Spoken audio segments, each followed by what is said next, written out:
नमस्कार दोस्तों, stock market studies में फिर से एक बार आपको बहुत-बहुत स्वागत है। तो आज मैं फिर से आपके सामने कुछ इंपॉर्टेंट कंपनी के अपडेट शेयर करने वाला हूँ।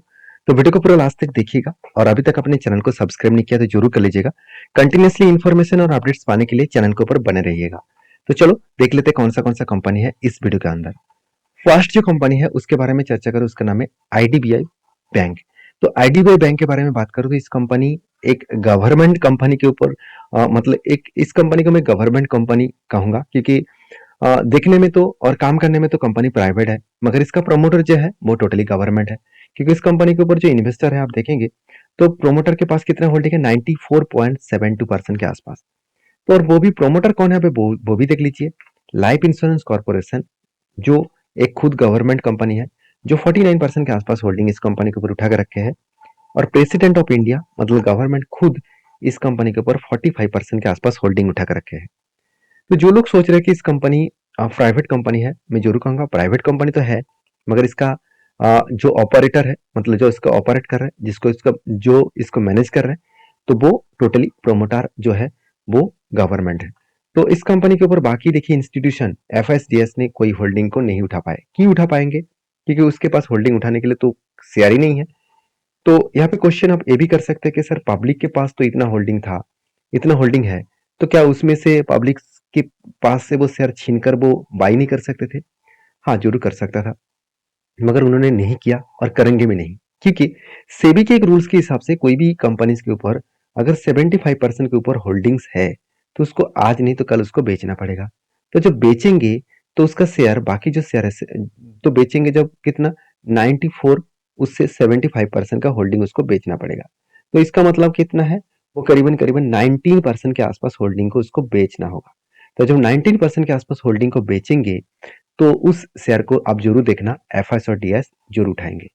क्या अभी सही में कंपनी इसके ऊपर दम है? तो सबसे पहले मैं कंपनी के बैलेंस शीट के बारे में बात करूंगा। देखिए, मुझे कंपनी के ऊपर कुछ वीकनेस पॉइंट जरूर देखने को मिला, वो मैं बता दूं कि 2015-16 में 17 में कंपनी के ऊपर जो कर्जा कर्जा था मतलब बोरिंग्स था, वो करीबन 3,21,000 करोड़ के आसपास। इसका मतलब बहुत हाई मतलब यहाँ पे कर्जा था, मतलब बहुत ज्यादा कर्जा था। उस कर्जे को कंपनी ने क्या किया, अभी कम कर दिए। तो एक बात आप ध्यान देना, यहाँ पे आप सोच रहे हैं कि अच्छी बात है सर कंपनी का कर्जा कम हुआ, बिल्कुल नहीं। कोई भी बैंक और कोई भी फाइनेंस कंपनी में अगर कर्जा कम हो रहा है तो सोचना कंपनी में कुछ ना कुछ प्रेशराइज तो देखने को मिला है, तो इसलिए वो कर्जा कम उसको मिल रहा है, वो कर्जा कम ले रहा है। और कर्जा कम लेना मतलब कंपनी के बारे में जरूर आपको एक बात नोटिस करना होगा, कंपनी के ऊपर खतरा आने वाला है। वो खतरा क्या है? मान के चलिए आप एक लोन देने वाला कंपनी है, मैं एग्जाम्पल दे रहा हूँ। मान के चलिए आपके पास 100 रुपीज है और 100 रुपीज को आप कस्टमर को लोन देते हैं। तो 100 रुपीज का लोन देने के बाद मान के चलिए आपको टोटल इंटरेस्ट के साथ 120 रुपीज मिला। तो 120 रुपीज में आपको कितना फायदा हुआ? 100 रुपीज में 120 फायदा हुआ। तो सोचिए अगर आप नेक्स्ट ईयर में 100 रुपीज का लोन नहीं देंगे, आप मान के चलिए 80 रुपीज का लोन देंगे, तो यहाँ पे आपको मान के चलिए फिर से 20 रुपीज का प्रॉफिट हुआ। तो कितना होगा? 100 रुपीज। तो पिछले बार जो आपको 100 रुपीज का 120 हुआ था, कि 80 रुपीज में तो आपको 100 हुआ, तो 120 तो नहीं हुआ। तो इसका मतलब लोन कम हो गया तो आपका प्रॉफिट मार्जिन भी कम हो गया। तो यही चीज मैं आपको यहाँ पे बताना चाहता हूँ कि जब कंपनी बोरिंग्स कम लेंगे तो कर्जा कम कस्टमर को देंगे, और मतलब लोन कम देंगे तो लोन कम देने का मतलब है कंपनी का प्रॉफिट मार्जिन में इम्पैक्ट आएगा। तो फाइनली क्या प्रॉफिट मार्जिन में इम्पैक्ट आया? तो देखिए सेल्स थोड़ा सा कम हो चुके हैं, मैं पहले ही बोल चुका हूँ सेल्स कम होने का चांसेस था। देखिए 6,800 से घट के हो चुके हैं 6,000 करोड़। इंटरेस्ट भी पेमेंट किया, एक्सपेंस भी कंट्रोल में रखा, उसके लिए कंपनी का नेट प्रॉफिट बढ़ता हुआ देखने को मिले। देखिए नेट प्रॉफिट बढ़ा ये बात अलग है, कंपनी का सेल्स कम हुआ वो बात अलग है। अगर मैं 1,390 करोड़ के आसपास प्रॉफिट हुआ और कंपनी के कैश फ्लो के बारे में बात करूं तो कंपनी का कैश फ्लो नेगेटिव में चला गया। इसका मतलब कंपनी जो दिखा रहा है आपको प्रॉफिट हुआ है मेरा, कंपनी के जो प्रॉफिट लॉस में आपको दिखा रहा है कि कंपनी को इस बार 3,500 करोड़ के आसपास प्रॉफिट हुआ, वो अल्टीमेटली कंपनी के हाथ में उतना पैसा नहीं आया। फिर भी फाइनेंस कंपनी में आपको प्रॉफिट ग्रोथ नेगेटिव दिख रहा है, मतलब कैश फ्रॉम ऑपरेटिंग एक्टिविटी आपको नेगेटिव दिख रहा है, इसमें चिंता करने का जरूरत नहीं है। क्योंकि बैंकिंग और फाइनेंस कंपनी के हाथ में जब भी पैसा आते हैं तो तब भी वो पैसे को फिर से लोन के हिसाब से कस्टमर को दे देते हैं। तो पहले पैसा क्यों था? देखिए पहले पैसा पड़े हुए थे मतलब लोन नहीं दे पाए, उतना पैसा लोन वो नहीं दे पाए जितना पैसा उसके पास देखने को मिल रहा है। तो इस सारे पॉइंट्स को आपको ज़रूर मेज़र करना होगा, उसके बाद कंपनी के ऊपर कुछ डिसीज़न लेना होगा। तो इस कंपनी के ऊपर आप कहेंगे सर आप क्या करने वाले हैं? देखिए मैं इस कंपनी के ऊपर एज़ अ लॉन्ग टर्म के लिए निवेश नहीं किया हूँ। जब-जब इस कंपनी के ऊपर ट्रेड बना मैं ज़रूर ट्रेड लिया हूँ। तो वो अभी फ़िलहाल के लिए जो ट्रेड बना है वो मैं आपको बता दूँ कि शानदार तरीके से क्या बना, शानदार तरीके से एक कप विद 100% बना। तो फाइनली यहाँ पे एक कप बना और उसके बाद एक हैंडल बना और फाइनली ब्रेकआउट भी हुआ। देखिए ब्रेकआउट कहाँ पे हुआ? इस लेवल में ब्रेकआउट हुआ और इस कैंडल ने ब्रेकआउट कन्फर्मेशन कर दिया। उसके बाद नीचे भी आया और अभी देखिए एक ही रेंज के ऊपर कंपनी ट्रेड कर रहा है। देखिए हमेशा ये नहीं कि कब जब भी कंपनी ब्रेकआउट करेगा एक बड़ा धमाका होगा, ऐसे बिल्कुल मत सोचिएगा क्योंकि कभी-कभी रिट्रेसमेंट बंद करेगा और उसके बाद टारगेट को भी अचीव करने के लिए वो ऊपर जाएगा। तो देखिए बहुत दिनों तक यहाँ पे होल्ड कर रहा है और 200 डेज ईएमए भी ऊपर जा रहा है। इसका मतलब यहाँ से कंपनी को एक सपोर्ट मिलेगा, वहाँ से कंपनी अप साइड में जाने का चांसेस है। अगर अप साइड में जाए तो कंपनी का टारगेट बनना है तो 102 रुपीज के आसपास, जो टारगेट निकल के आ रहा है करीबन करीबन 54% के आसपास। तो आप किस कंपनी के ऊपर क्या राय रखे हैं जरूर मुझे कमेंट्स करना। मैं तो इस कंपनी के ऊपर बुलिश हूँ। आप किस तरीके से सोच रखे हैं जरूर मुझे कमेंट्स करना। और मैं बार बार बोलता हूँ जो मैं टेट लिया हूँ वो टेट मेरा खुद का है, आपके टेट नहीं है। आपको मैं कोई रिकमेंडेशन नहीं कर रहा हूँ। अगर आपको काम करना है तो आपके जो एडवाइजर है उसके साथ इस सारी चीजों को डिस्कशन करिए, उसके बाद आप काम करिए। तो नेक्स्ट जो कंपनी उसका नाम है फाइन ऑर्गेनिक्स इंडस्ट्रीज लिमिटेड। देखिए फाइन ऑर्गेनिक्स इंडस्ट्रीज लिमिटेड मेरे हिसाब से एक फाइन कंपनी है, एक बेस्ट कंपनी है। तो इसके ऊपर मैं इस हफ्ते में एक वीडियो भी आपके साथ शेयर किया हूँ, जाकर जरूर चेकआउट करना कि फाइन ऑर्गेनिक कितना शानदार कंपनी है। तो फिलहाल के लिए इस कंपनी के ऊपर जो क्वार्टर रिजल्ट है वो आपको कुछ 40% के आसपास कमियां देखने को मिलेगा सेल्स में। और इस सेल्स कम होने के पीछे और कोई कंपनी के खुद के कोई वजह नहीं है। एक्चुअली पूरे के पूरे सेक्टर में स्लो डाउन है, पूरा के पूरे सेक्टर में डिमांड कम हुआ है। मार्केट में प्रोडक्ट का डिमांड जब कम होता है तो वहां पे मतलब प्रॉफिट और सेल्स तो कम होगा ही। मान के चलिए इस साल आपने 1 लाख प्रोडक्ट बेचा, आपका दुकान में जो प्रोडक्ट है 1 लाख प्रोडक्ट बेचा कस्टमर को, और वो भी नेक्स्ट ईयर में आप देखेंगे तो आपका जो मार्केट में जो प्रोडक्ट का जो डिमांड है वो कम हो गया। क्यों? क्योंकि आपके जो दुकान था उसके बाजू में और दो दुकान ओपन हो गया। तो आप जो 1 लाख क्वांटिटी बेच रहे थे, क्या वो 1 लाख क्वांटिटी आप बेच पाएंगे? बिल्कुल नहीं। तो कुछ कस्टमर तो आपके बाजू में जितने सारे दुकान हुआ वहां पे भी तो जाएंगे ना। तो यहाँ पे आपका जो डिमांड था वो डिमांड कम हो जाएगा और डिमांड कम होने के कारण आपका सेल्स जो है वो भी घट जाएगा।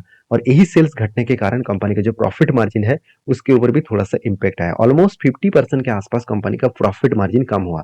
तो इसमें कहेंगे कि सर कंपनी क्या खराब है तो इसलिए ग्रोथ कम हो रहा है? बिल्कुल नहीं। अगर कंपनी का इंटरनल प्रॉब्लम होता, मगर कंपनी के मान लेता हूँ कंपनी के अंदर कुछ प्रॉब्लम होता तो मैं इस कंपनी से दूर रहता। अगर कंपनी के अंदर कुछ प्रॉब्लम नहीं है तो उस कंपनी के ऊपर मैं बुलिश फील जरूर दिखाऊंगा। अभी नेक्स्ट जो क्वार्टर आने वाला है क्या उस क्वार्टर में अच्छा खासा प्रॉफिट होने का चांसेस है? देखिए मुझे नहीं लगता अच्छा खासा प्रॉफिट होने का चांसेस है, क्योंकि कंपनी अभी भी स्ट्रगल मूड में है। क्योंकि स्ट्रगल जब रहेगा 2025 तक, इस तरीके से रिपोर्ट के माध्यम से बताया जा रहा है कि ग्लोबली मार्केट में जो डिमांड है इस केमिकल प्रोडक्ट का वो डिमांड 2025 के बाद डिमांड बनने का चांसेस है। तो वो अभी फिलहाल के लिए मेरे हिसाब से तो रिस्क तो होगा। तो इसीलिए इंस्टीट्यूशन भी देखिए छोटे मोटे क्वांटिटी के साथ आगे बढ़ रहा है, उतना ज्यादा क्वांटिटी ऐड नहीं किया है। अगर मैं टेक्निकली चार्ट पैटर्न के बारे में बात करूं तो फाइनली जो एक ट्रेड बना है शोल्डर कम हेड कम शोल्डर बना, और देखिए फिर से एक शोल्डर कम हेड कम शोल्डर बना, दो बार यहाँ पे एंटी लेवल बना है।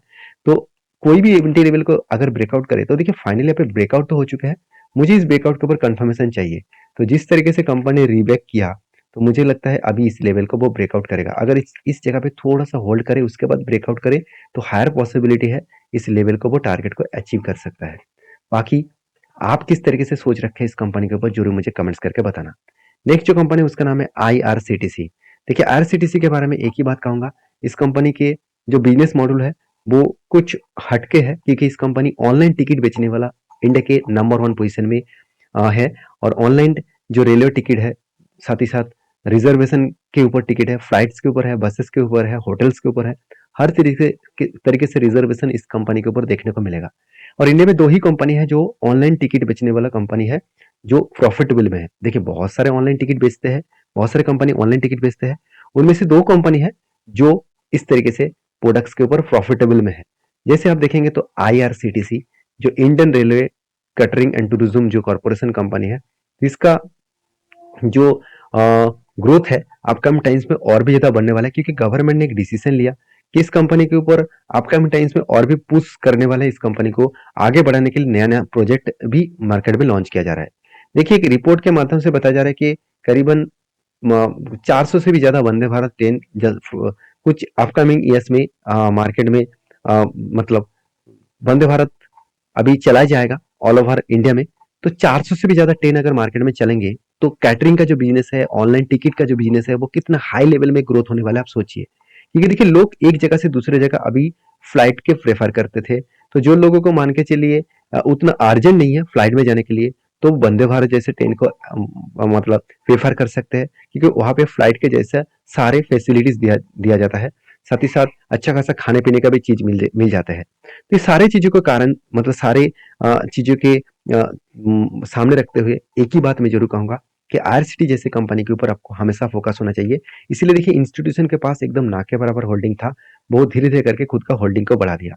जैसे इंस्टीट्यूशन के पास पहले 5% के आसपास होल्डिंग हुआ करते थे, आज वो बढ़ के हो चुके 7%। और डीएस के पास जो 5% का होल्डिंग था वो बढ़ के हो चुके 10%। तो इंस्टीट्यूशन क्यों होल्डिंग बढ़ा रहा है? कि उसको कुछ काम धंधा नहीं है?